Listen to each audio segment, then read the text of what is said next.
Member for Mount Omni. I call the member for Noosa. Thank you, Mr Deputy Speaker. Compassion. Is there any greater need in our world or urgency for? It has now been over 1 year since I first spoke on the requests of our terminally ill and their loved ones for an inquiry into VAD, and I thank the Premier that this has occurred. However, questions understandably are being raised as to why an assurance has not been given for this to be brought into chamber as a priority this term.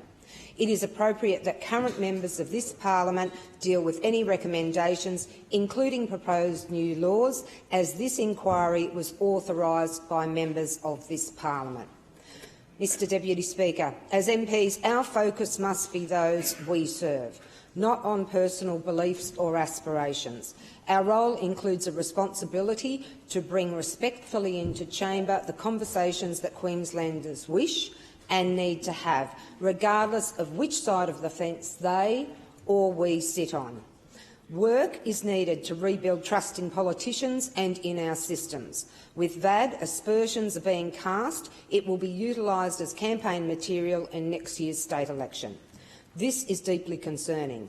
With a reported over 80% of Queenslanders in support of choice, that an issue so important could be utilised inappropriately goes against the role of government and what we are elected to do. Mr Deputy Speaker, within my own electorate, National Coronial Information System data shows that in 2016 and 2017 we lost 13 much-loved terminal residents to suicide as a result of their suffering. This did not include those who flew overseas, away from all that they had known and their loved ones, to end their agony alone.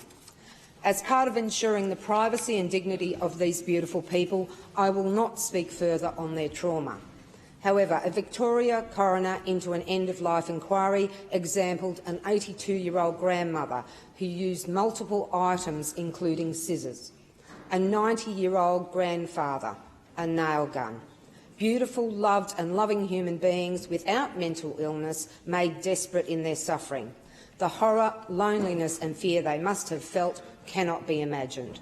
Mr Deputy Speaker, this government has demonstrated compassion in so many arenas. I make a heartfelt plea on behalf of all those we represent to our Premier and to the Leader of the Opposition to come together in a bipartisan approach to ensure that VAD does not become part of the next election or electioneering out of respect for Queenslanders. This is not about politics.